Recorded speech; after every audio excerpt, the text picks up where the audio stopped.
Hello, heureuse de vous retrouver pour cette nouvelle capsule. Alors on va rentrer dans le vif du sujet. Vous venez par exemple de terminer une formation, ou peut-être même un accompagnement. Il vous arrive aussi qu'on vous demande de raconter un peu votre vécu. Vous savez, ce fameux storytelling. Quel a été votre déclic? Quelle a été votre révélation? Le moment où tout a changé, vous savez?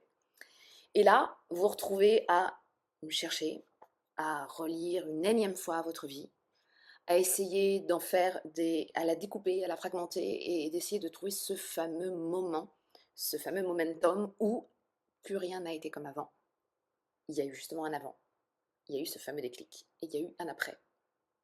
Et là, il se peut que, en fait, vous ne le trouviez pas. Donc ça peut poser justement une véritable ouverture de questions et ça vous amène à vivre un certain nombre de ressentis désagréables qui peuvent être cette notion de oh là là, encore, je suis pas conforme, je suis pas encore adapté à l'environnement dans lequel je souhaite aller, je souhaite résider, je souhaite me former, je souhaite accompagner, je souhaite me renouveler, etc. Parce que visiblement, ça ne correspond pas à ce qui m'est demandé, je ne rentre pas dans cette case de waouh, surtout quand vous êtes accompagnant, thérapeute, vous travaillez dans l'énergie, vous travaillez même dans le coaching, etc. euh, Beaucoup de personnes semblent vraiment être habitées par une sacrée révélation et qui fait qu'ils se sentent absolument une impérativité de partager ça pour en faire bénéficier la plupart des personnes. Et donc, c'est vraiment le moteur de leur contribution. Et vous, c'est pas ce qui se passe pour vous. Donc, avant d'aller plus loin, je vous souhaite bienvenue dans ces capsules très spontanées. Vous voyez, vous pouvez le constater. Pas de script. J'ai quelques petites notes, en effet, pour essayer de rester dans une ligne directrice sans partir en arborescence, pour vous partager vraiment de ce que j'observe au quotidien, ce qui me parle, ce que je capte, ce qui vient à moi, mes réflexions également, mes pensées, ce qui me traverse, etc. Et que je constate au travers de mes accompagnements et des échanges que j'ai avec les personnes que finalement, il n'y a pas tellement d'espace pour être dans cette spontanéité de partage et de poser là, comme ça, spontanément, ce qui peut se jouer pour soi et des questions que l'on n'ose pas forcément aborder ou que dans certains cercles ou dans certains cadres. Donc voilà, moi, spontanément, je vous livre les choses et puis, bien sûr, si ça fait écho pour vous, vous en disposez et vous faites votre propre opinion et ça résonne en vous ou ça vous titille, ça vient vous chercher, et c'est super parce qu'il se passe quelque chose, il y a un mouvement qui s'opère et ça vous aide toujours à revenir davantage à vous-même et à mieux vous redécouvrir, vous reconnaître et approfondir la pluralité, la richesse que vous êtes. Donc revenons à nos moutons.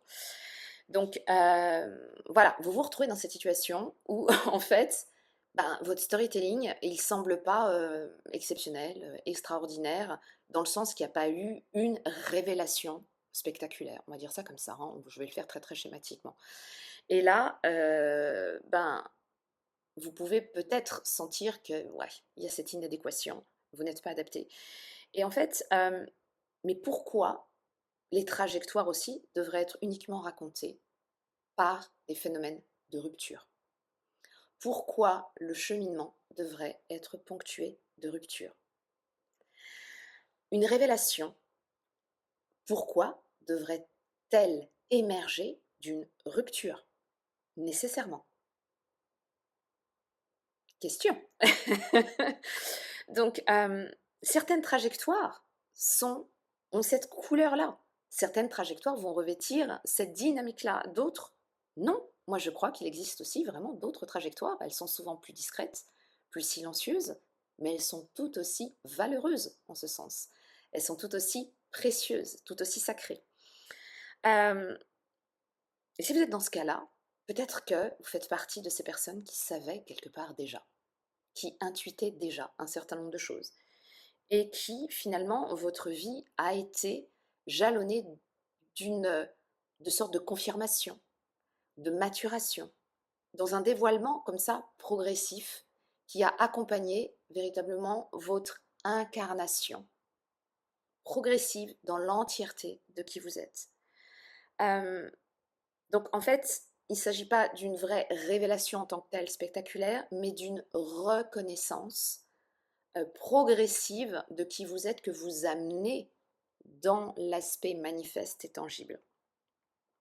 J'ai mes notes, hein. Donc, peut-être qu'en fait, ça a toujours été assez simple en ce sens pour vous, assez évident. Vous avez toujours plus ou moins perçu ça et que votre chemin de vie vous a amené à faire des choix, à prendre des décisions qui sont conformes à cela. Donc rien de nouveau, entre guillemets, sous le soleil. Il est naturel pour vous d'accompagner, il est naturel pour vous, quelle que soit la forme de l'accompagnement, il est naturel pour vous d'être auprès des êtres, il est naturel pour vous de contribuer parce que ça fait partie de votre relation au monde naturellement. Et ça fait partie de ce qui vous habite, ça fait partie de votre élan, ça fait partie de votre sensibilité, de votre intuition la plus profonde et la plus évidente depuis toujours. Vous voyez? Donc voilà, donc ça c'est là où ça commence à poser problème, c'est quand, je vous pose la question, quand est-ce que vous avez simplement cessé de vous faire confiance? Confiance dans la valeur de votre progression, dans la valeur de votre cheminement, dans la valeur de ce que vous aviez perçu comme essentiel. Je crois que là, nous allons avoir un petit compagnon qui va venir à mes côtés. Euh, Vraiment, ce que j'observe et bien sûr ce que j'accompagne, alors je vais en profiter pour me présenter. Je suis Hélène Vital, je suis créatrice de l'essensoriologie, je suis exploratrice de l'être en forme dans la densité, dans ce que l'on met en forme, dans la formulation, et je suis tour opératrice de voyage intérieur. J'accompagne donc les personnes qui souhaitent cesser en fait de se placer en retrait d'elles-mêmes et qui souhaitent réhabiliter leur présence, réhabiliter leur unité, leur unicité et l'envergure de qui elles sont profondément, à la source de qui elles sont, pour répondre davantage présentes dans leur entièreté, plus librement à la vie et à la vie qu'elles sont. Alors justement, on va toucher à quelque chose d'important, c'est ce que je disais, se placer en retrait dans ce que j'accompagne. Et c'est pour ça que, évidemment, je le vois beaucoup et je suis naturellement attentive à cela autour de moi. Euh, oui, vous pouvez, à un moment donné, vous êtes un petit peu retranché à l'intérieur de vous-même parce que justement, puisque cette progression a été naturelle, dans votre histoire, dans la notion d'accompagner, ne pas avoir une révélation soudaine, d'être déjà dans une profondeur et une sensibilité particulière envers la vie. Euh, Peut-être qu'il n'y a pas eu un répondant suffisant en face et que justement le cadre qui est présenté majoritairement ne répond pas nécessairement à ces critères impactants, vous voyez, qui est un peu quelque chose comme ça de très yang. Non, vous, c'est plus fluide, c'est plus souple. Alors, majoritairement, ça peut concerner les femmes, mais ça peut être aussi, ça peut concerner les hommes. Il y a des hommes sensibles et qui ont un yin développé, hein. Et donc, vous aussi, ça peut tout à fait vous parler. Et à ce moment-là, il se peut que vous soyez un petit peu recroquevillé, placé en retrait, mettre ça un petit peu de côté ou mettre vraiment avoir protégé cela en vous. Et vous êtes placé légèrement en retrait à ce moment-là de vous-même. Et vous avez sans cesse l'impression que quelque part, peut-être qu'on parle aussi souvent de devenez quelqu'un d'autre, transformez-vous, changez votre réalité, etc. Mais qu'il y a quelque chose qui transparaît qui serait peut-être de l'ordre de, mais en fait, devenez quelqu'un d'autre. Mais vous n'avez pas nécessairement envie de devenir quelqu'un d'autre, parce que ce quelqu'un d'autre est déjà là. Il a déjà été là, mais il est quelque part sous cloche, il est en sourdine, il est en retrait, il est un petit peu caché et protégé. Donc c'est pas le sujet de devenir quelqu'un d'autre. Vous voyez ce que je veux dire? C'est vraiment d'émerger à qui vous êtes, de rayonner, de d'éclore à qui vous êtes. C'est différent. C'est pas le même mouvement en fait. Euh, donc en fait, vraiment, c'est votre légitimité, c'est important. Et l'estime de vous-même ne dépend pas d'une rupture justement, de quelque chose qui va être dual, tranchant, polarisé, mais plutôt quelque chose de plus entier à ce titre-là. Et donc, justement, si votre trajectoire était davantage une continuité en ce sens, une progression, un déploiement progressif, euh, voilà, ça me semble important de poser ça, parce que c'est tout aussi précieux, je redis ça une nouvelle fois, c'est tout aussi essentiel. Et en fait, ce qui cherche à émerger en vous n'a peut-être jamais, en fait, été absent. Et ça, c'est fondamental de reconnaître ça. et que justement peut-être que ça attend simplement que vous cessiez de vous placer en retrait de vous-même.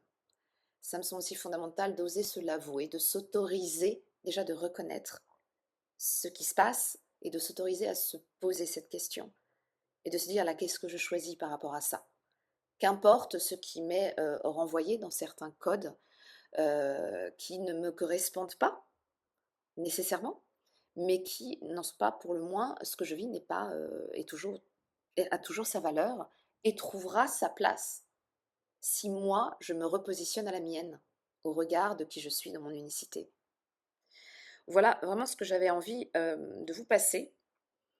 Euh, En fait, dans le cadre, par exemple, de lorsqu'on se forme, dans ce cas de figure, on a moins besoin d'une stratégie extérieure à soi. On a plus besoin de reconnaître que notre manière d'être, notre manière d'avancer est légitime. Et c'est cette réhabilitation de soi qui va être la réponse et qui va être le cœur du travail. Beaucoup plus que simplement tester une autre stratégie, etc. Pourquoi ça ne marche pas et patati et patata. Pourquoi je ne me place pas, pourquoi je ne me sens pas à ma place, pourquoi je me sens illégitime et autres. Et ça ne va pas du tout se situer dans le monde extérieur, mais plutôt dans votre relation avec ce qui a toujours été évident pour vous, ce qui a toujours été naturel et spontané pour vous, mais que vous n'avez pas forcément pu exprimer totalement. Et où trouver l'espace de cette expression, où vous la créez, tout simplement. Voilà, donc ce que j'avais envie de vous transmettre assez rapidement, j'avoue, aujourd'hui.